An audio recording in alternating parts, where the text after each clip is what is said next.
O desejado de todas as nações. Capítulo 74.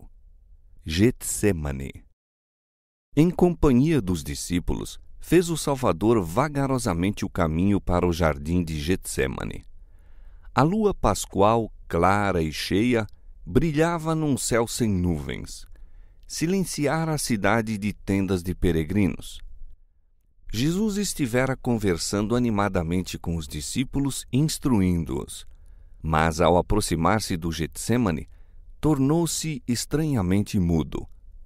Muitas vezes lá estivera para meditar e orar, mas nunca com o coração tão cheio de tristeza como nessa noite de sua última agonia. Durante sua vida na terra, andara à luz da presença de Deus. Quando em conflito com homens que eram inspirados pelo próprio espírito de Satanás, podia dizer: aquele que me enviou está comigo. O Pai não me tem deixado só, porque eu faço sempre o que lhe agrada. Agora, porém, parecia excluído da luz da mantenedora presença de Deus. Era então contado entre os transgressores. Devia suportar a culpa da humanidade caída. Sobre aquele que não conheceu o pecado, devia pesar a iniquidade da raça caída. Tão terrível lhe parece o pecado, tão grande o peso da culpa que deve levar sobre si, que é tentado a temer que ele o separe para sempre do amor do Pai. Sentindo quão terrível é a ira de Deus contra a transgressão, exclama: a minha alma está profundamente triste até a morte. Ao aproximarem-se do jardim, os discípulos notaram a mudança que se operara em seu mestre. Nunca dantes o tinham visto tão indizivelmente triste e silencioso. À medida que avançava, mais se aprofundava essa estranha tristeza. Todavia não ousavam interrogá-lo quanto à causa da mesma. Seu corpo cambaleava como se estivesse prestes a cair. Ao chegar ao jardim, os discípulos, ansiosos, procuraram o lugar habitual do retiro do mestre para que ele pudesse descansar. Cada passo que dava agora fazia-o com extremo esforço. Gemia alto, como sob a opressão de terrível fardo. Por 2 vezes os companheiros o sustiveram, do contrário teria tombado por terra. Próximo à entrada do horto, Jesus deixou todos os discípulos, com exceção de 3, pedindo-lhes que orassem por si mesmos e por ele. Em companhia de Pedro, Tiago e João, penetrou nos mais retirados recessos do mesmo horto. Esses 3 discípulos eram os mais íntimos companheiros de Cristo. Contemplaram-lhe a glória no Monte da Transfiguração, viram Moisés e Elias conversando com ele, ouviram a voz do céu. Agora, em sua grande luta, Cristo os desejava ter perto de si. Muitas vezes passaram a noite ao seu lado nesse retiro. Nessas ocasiões, depois de um período de vigília e oração, costumavam dormir imperturbados a pequena distância do Mestre, até que os despertava pela manhã para irem novamente ao trabalho. Agora, porém, desejava que passassem a noite com ele em oração. No entanto, não podia admitir que nem mesmo eles testemunhassem a agonia que devia suportar. Ficai aqui, disse-lhes, e velai comigo. Foi a uma pequena distância deles, não tão afastado que o não pudessem ver e ouvir, e caiu prostrado por terra. Sentia que, pelo pecado, estava sendo separado do Pai. O abismo era tão largo, tão negro, tão profundo, que seu espírito tremeu diante dele. Para escapar a essa agonia, não deve exercer seu poder divino. Como homem, cumpre-lhe sofrer as consequências do pecado do homem. Como homem, deve suportar a ira divina contra a transgressão. Cristo se achava então em atitude diversa daquela em que sempre estivera. Seus sofrimentos podem melhor ser descritos nas palavras do profeta: Ó espada, ergue-te contra o meu pastor e contra o varão que é meu companheiro, diz o Senhor dos Exércitos. Como substituto e refém do pecador, estava Cristo sofrendo sob a justiça divina. Viu o que significa justiça. Até então, fora como um intercessor por outros. Agora ansiava alguém que por ele intercedesse. Ao sentir Cristo interrompida sua unidade com o Pai, temia que, em sua natureza humana, não fosse capaz de resistir ao vindouro conflito com os poderes das trevas. No deserto da tentação, estivera em jogo o destino da raça humana. Cristo saíra então vitorioso. Agora viera o tentador para a derradeira e tremenda luta. Para isso se preparara ele durante os 3 anos de ministério de Cristo. Tudo estava em jogo para ele. Falhasse aqui, e estava perdida sua esperança de domínio. Os reinos do mundo tornar-se-iam afinal possessão de Cristo. Ele próprio seria derrotado e expulso.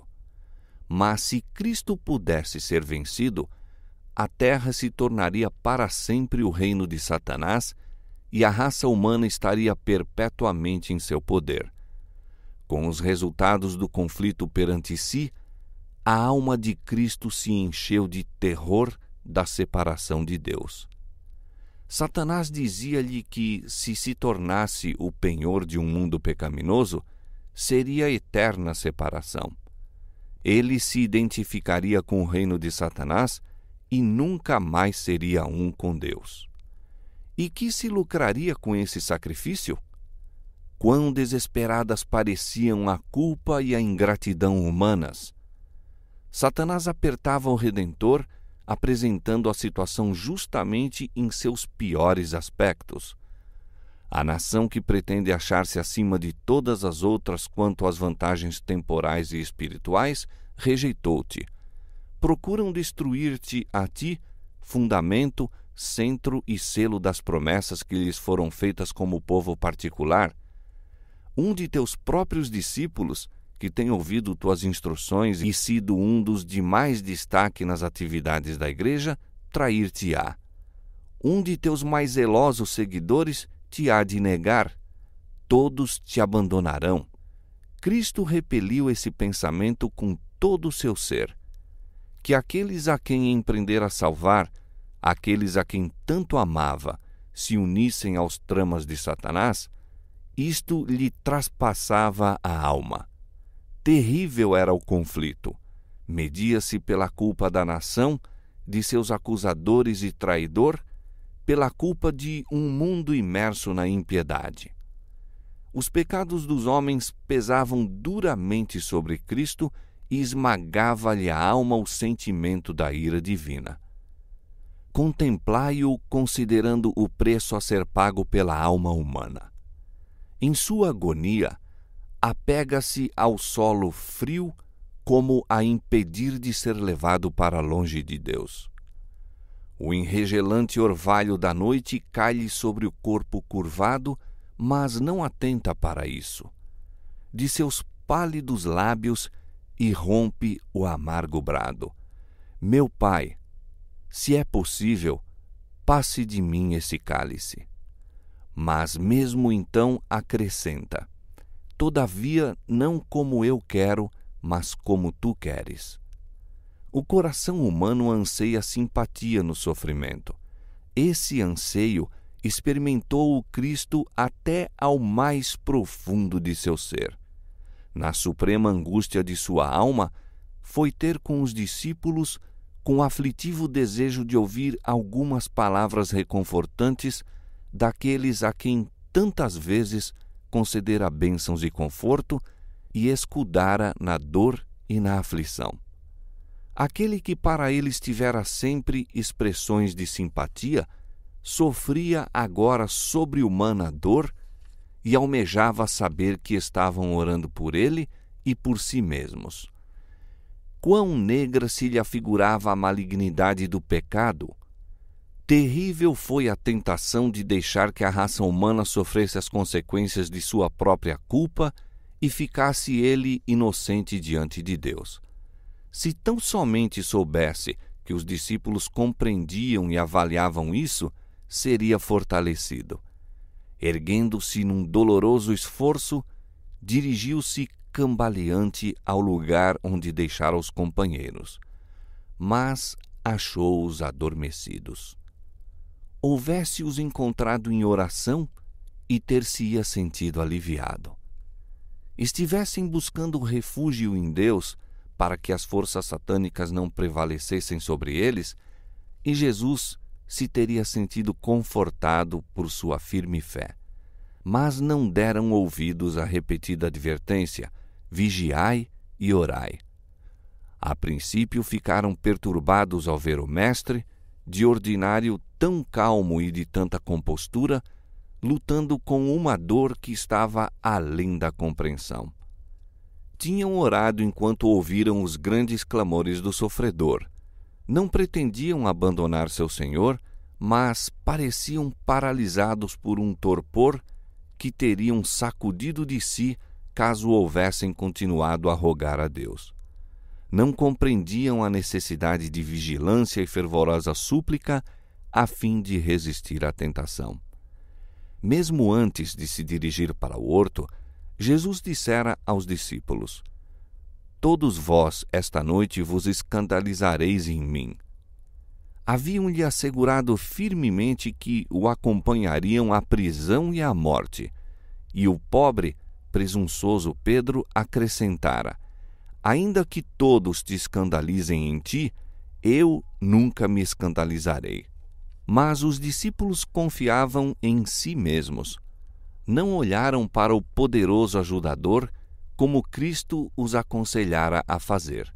Assim, quando o Salvador se encontrava em mais necessidade das simpatias e orações deles, foram achados dormindo. Mesmo Pedro dormia. E João, o amorável discípulo que se reclinara ao peito de Jesus, estava adormecido.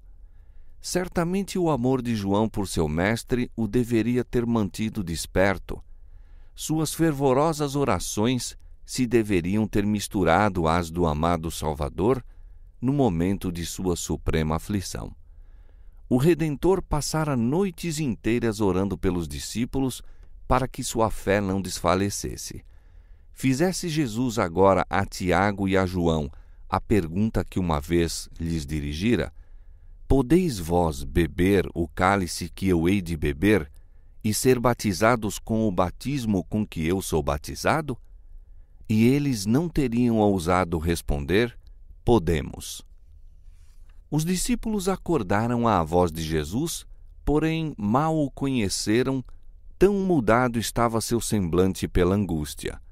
Dirigindo-se a Pedro, Jesus disse: Simão, dormes? Não podes vigiar 1 hora? Vigiai e orai para que não entreis em tentação. O espírito, na verdade, está pronto, mas a carne é fraca.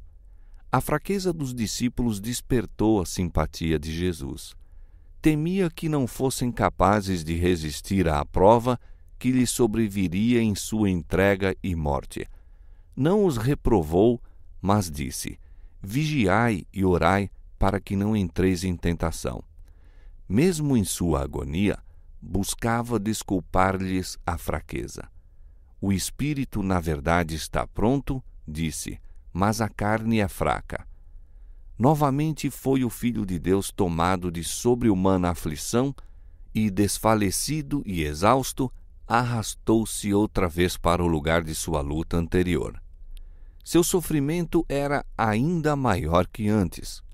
Ao sobrevir-lhe a agonia da alma, seu suor tornou-se em grandes gotas de sangue que corriam até ao chão.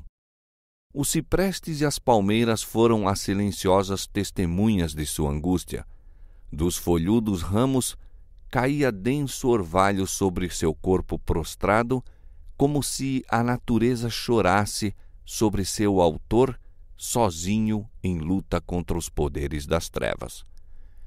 Pouco tempo antes, Jesus se mostrara qual vigoroso cedro, resistindo à tempestade da oposição que desencadeava contra ele sua fúria. vontades obstinadas e corações cheios de maldade e sutileza, em vão lutaram para o confundir e oprimir. Apresentara-se em divina majestade como o Filho de Deus. Agora era como uma cana açoitada e pendida por furiosa tempestade. Vencedor, aproximara-se da consumação de sua obra, havendo conquistado a cada passo a vitória sobre os poderes das trevas. Como já glorificado, asseverara ter unidade com Deus. Com firmes acentos entoara seus cânticos de louvor, dirigira aos discípulos palavras de ânimo e ternura. Agora chegara a hora do poder das trevas. Agora se lhe ouvia a voz no silêncio da noite, não em notas de triunfo, mas plena de humana angústia. As palavras do Salvador foram levadas aos ouvidos dos entorpecidos discípulos. Meu Pai, se este cálice não pode passar de mim sem eu o beber, faça-se a tua vontade. O primeiro impulso dos discípulos foi ir ter com ele, mas pedira-lhes que ficassem ali, velando em oração. Quando Jesus chegou a eles, achou-os ainda adormecidos. De novo sentira ele o anseio da companhia, de algumas palavras dos discípulos que trouxessem alívio e quebrassem o encanto das trevas que quase o venciam. Mas seus olhos estavam cegados e não sabiam que responder-lhe. Sua presença os despertou. Viram-lhe o rosto manchado com o suor sanguinolento da agonia e encheram-se de temor. Sua angústia mental não a podiam compreender. O seu parecer estava tão desfigurado, mais do que o dos outros filhos dos homens. Voltando, Jesus tornou a procurar o seu retiro, caindo prostrado, vencido pelo horror de uma grande treva. A humanidade do Filho de Deus tremia naquela probante hora. Não orava agora pelos discípulos para que a fé deles não desfalecesse, mas por sua própria alma assediada de tentação e angústia. O tremendo momento chegara, aquele momento que decidiria o destino do mundo. Na balança oscilava a sorte da humanidade. Cristo ainda podia, mesmo então, recusar beber o cálice reservado ao homem culpado. Ainda não era demasiado tarde. Poderia enxugar da fronte o suor de sangue e deixar perecer o homem em sua iniquidade. Poderia dizer: receba o pecador o castigo de seu pecado, e eu voltarei a meu Pai. Beberá o Filho de Deus o amargo cálice da humilhação e da agonia? Sofrerá o inocente as consequências da maldição do pecado para salvar o criminoso? Trêmulas caem as palavras dos pálidos lábios de Jesus. Meu Pai, se este cálice não pode passar de mim sem eu o beber, faça-se a tua vontade. 3 vezes proferiu essa oração. 3 vezes recuou sua humanidade do derradeiro, supremo sacrifício. Surge, porém, então, a história da raça humana diante do Redentor do mundo. Vê que os transgressores da lei, se deixados a si mesmos, têm de perecer. Vê o desamparo do homem. Vê o poder do pecado. As misérias e os ais do mundo condenado erguem-se ante ele. Contempla-lhe a sorte iminente e decide-se. Salvará o homem, custe o que custar de sua parte. Aceita seu batismo de sangue para que, por meio dele, milhões de almas a perecer obtenham a vida eterna. Deixou as cortes celestiais, onde tudo é pureza, felicidade e glória, para salvar a única ovelha perdida, o único mundo caído pela transgressão, e não se desviará de sua missão. Tornar-se-á a propiciação de uma raça que quis pecar. Sua prece agora respira apenas submissão. Se este cálice não pode passar de mim sem eu o beber, faça-se a tua vontade. Havendo tomado a decisão, cai moribundo no solo, do qual se erguera parcialmente. Onde se achavam então os discípulos para pôr ternamente as mãos sobre a cabeça do desfalecido mestre e banhar aquela fronte, na verdade mais desfigurada do que a dos outros filhos dos homens? O Salvador pisou sozinho o lagar, e do povo nenhum com ele havia. Mas Deus sofria com seu filho. Anjos contemplavam a agonia do Salvador. Viam seu Senhor circundado de legiões das forças satânicas, sua natureza vergada ao peso de misterioso pavor que todo o fazia tremer. Houve silêncio no céu. Nenhuma harpa soava.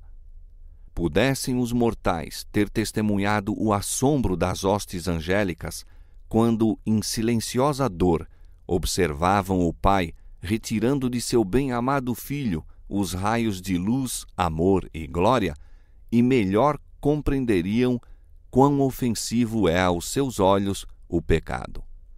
Os mundos não caídos e os anjos celestiais vigiavam com intenso interesse o conflito que se aproximava do desfecho. Satanás e suas hostes do mal, as legiões da apostasia, seguiam muito atentamente essa grande crise na obra da redenção. Os poderes do bem e do mal aguardavam para ver qual a resposta que seria dada à oração de Cristo 3 vezes repetida. Os anjos anelavam trazer alívio ao divino sofredor, mas isso não podia ser. Nenhum meio de escape havia para o Filho de Deus. Nessa horrível crise, quando tudo estava em jogo, quando o misterioso cálice tremia nas mãos do sofredor, abriu-se o céu, refugiu uma luz por entre a tempestuosa treva da hora da crise, e o poderoso anjo que se acha na presença de Deus, ocupando a posição da qual Satanás caíra, veio para junto de Cristo. O anjo não veio para tomar-lhe o cálice das mãos, mas para fortalecê-lo a fim de que o bebesse com a certeza do amor do Pai. Veio para dar força ao divino humano suplicante. Ele lhe apontou os céus abertos, falando-lhe das almas que seriam salvas em resultado de seus sofrimentos. Afirmou-lhe que seu Pai é maior e mais poderoso que Satanás, que sua morte redundaria na íntima derrota do mesmo e que o reino deste mundo seria dado aos santos do Altíssimo. Disse-lhe que ele veria o trabalho de sua alma e ficaria satisfeito, pois contemplaria uma multidão de membros da família humana salvos, eternamente salvos. A agonia de Cristo não cessou, mas sua depressão e desânimo o deixaram. A tempestade não amainou de maneira alguma, mas aquele que dela era objeto estava fortalecido para lhe enfrentar a fúria. Saiu calmo e sereno. Uma paz celestial pairava-lhe no rosto manchado de sangue. Suportara aquilo que criatura humana jamais poderia sofrer, pois provara os sofrimentos da morte por todos os homens. Os adormecidos discípulos foram subitamente despertados pela luz que circundava o Salvador. Viram o anjo inclinado sobre o prostrado mestre, viram-no erguer a cabeça do Salvador sobre seu seio e apontar para o céu. Ouviram-lhe a voz, qual música suave, proferindo palavras de conforto e esperança. Os discípulos recordaram a cena do Monte da Transfiguração. Lembraram a glória que, no templo, envolvera Jesus e a voz de Deus que falara da nuvem. Agora se revelava aquela mesma glória e não tiveram mais temor pelo Mestre. Ele se achava sob o cuidado de Deus. Um poderoso anjo fora enviado para o proteger. Novamente, os discípulos, em sua fadiga, cedem àquele estranho torpor que os domina. novamente Jesus vai os encontrar adormecidos. Contemplando-os dolorosamente, diz ele: Dormi agora e repousai. Eis que é chegada a hora e o Filho do Homem será entregue nas mãos dos pecadores. Mesmo ao proferir essas palavras, ouviu as pisadas da turba que vinha em sua procura e disse: Levantai-vos, partamos, eis que é chegado o que me trai. Nenhum vestígio de sua recente agonia se podia divisar ao adiantar-se Jesus para enfrentar o traidor. Achando-se à frente dos discípulos, disse: A quem buscais? Responderam: A Jesus Nazareno. Jesus disse: Sou eu. Ao serem proferidas essas palavras, o anjo que há pouco estivera confortando a Jesus interpôs-se entre ele e a multidão. Uma luz divina iluminou o rosto do Salvador e uma como que pomba pairou sobre ele. Em presença dessa divina glória, a turba assassina não pôde permanecer um momento. Cambalearam em recuo. Sacerdotes, anciãos, soldados e o próprio Judas caíram como mortos por terra. O anjo retirou-se e dissipou-se a luz. Jesus tivera oportunidade de escapar, mas permaneceu calmo e senhor de si. Como pessoa glorificada, ficou em meio daquele bando endurecido, agora prostrado e impotente a seus pés. Os discípulos contemplavam tudo silenciosos, com admiração e respeitoso temor. Rapidamente, porém, mudou a cena. A turba ergueu-se. Os soldados romanos, os sacerdotes e Judas reuniram-se em redor de Cristo. Pareciam envergonhados de sua fraqueza e receosos de que ele ainda escapasse. Novamente fez o Redentor a pergunta: A quem buscais? Tinham tido a prova de que aquele que se achava diante deles era o Filho de Deus, mas não se queriam convencer. À pergunta: A quem buscais? Tornaram a responder: A Jesus Nazareno. O Salvador disse então: Já vos disse que sou eu. Se vós me buscais a mim, deixai ir estes. E apontou aos discípulos. Sabia quão fraca era a fé deles e buscou escudá-los contra a tentação e a prova. Por eles estava pronto a se sacrificar. Judas, o traidor, não esqueceu a parte que devia desempenhar.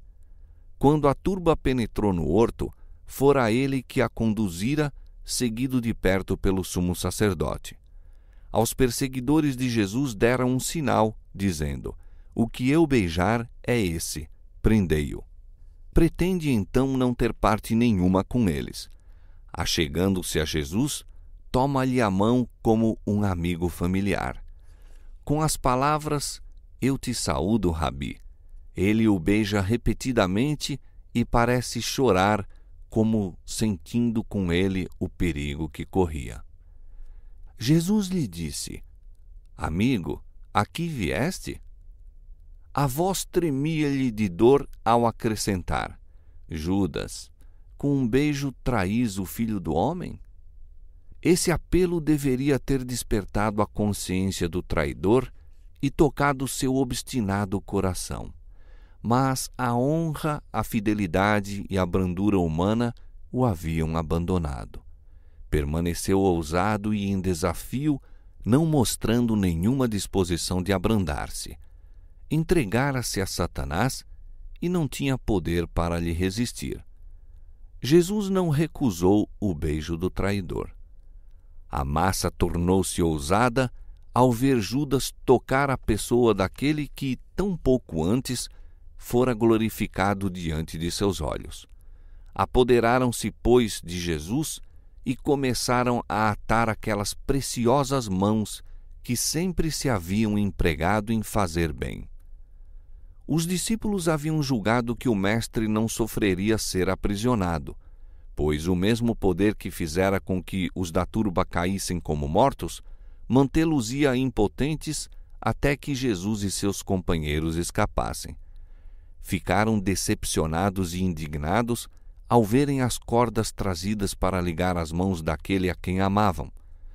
Em sua indignação, Pedro puxou precipitadamente da espada e procurou defender o mestre, mas apenas cortou uma orelha do servo do sumo sacerdote. Quando Jesus viu o que fora feito, soltou as mãos, ainda que firmemente presas pelos soldados romanos, e dizendo: "Deixai-os, basta", tocou a orelha e esta sarou instantaneamente. Disse então a Pedro: "Mete no seu lugar a tua espada, porque todos os que lançarem mão da espada, a espada morrerão. Ou pensas tu que eu não poderia rogar agora a meu Pai, e que ele não me mandaria mais de 12 legiões de anjos? Uma legião em lugar de cada um dos discípulos. Oh, por que pensaram os discípulos, não se salva ele a si mesmo e a nós?" Respondendo a seu pensamento não expresso, acrescentou: "Como, pois, se cumpririam as Escrituras, que dizem que assim convém que aconteça? Não beberei eu o cálice que o Pai me deu?" A dignidade oficial dos guias judaicos não os impediu de se unirem à perseguição de Jesus. Sua prisão era coisa demasiado importante para ser confiada a subordinados. Os astutos sacerdotes e anciãos se juntaram à polícia do templo e à plebe para seguir Judas ao Getsêmane. Que companhia para aqueles dignitários se unirem! Uma turba ávida de excitação e armada com toda espécie de instrumentos, como para perseguir um animal selvagem. Voltando-se para os sacerdotes e anciãos, Cristo neles fixou o penetrante olhar. As palavras que ele proferiu jamais as esqueceriam enquanto vivessem. Foram como setas agudas do Todo-Poderoso. Com dignidade, disse: "Saíste contra mim como para um ladrão ou salteador, com espadas e varapaus. Todos os dias me assentava ensinando no templo. Tinhais oportunidade de deitar-me às mãos e nada fizestes. A noite é mais adequada para a vossa obra, mas esta é a vossa hora e o poder das trevas." Os discípulos ficaram aterrorizados ao ver que Jesus permitia que o prendessem e ligassem. Escandalizaram-se de que ele suportasse essa humilhação feita a si e a eles. Não lhe podiam entender a conduta e censuraram-no por se submeter à turba. Em sua indignação e temor, Pedro propôs que se salvassem a si mesmos. Seguindo essa sugestão, todos os discípulos, deixando-o, fugiram. Mas Cristo predissera essa deserção. "Eis que chega a hora", dissera, "e já se aproxima, em que vós sereis dispersos, cada um para sua parte, e me deixareis só. Mas não estou só, porque o Pai está comigo."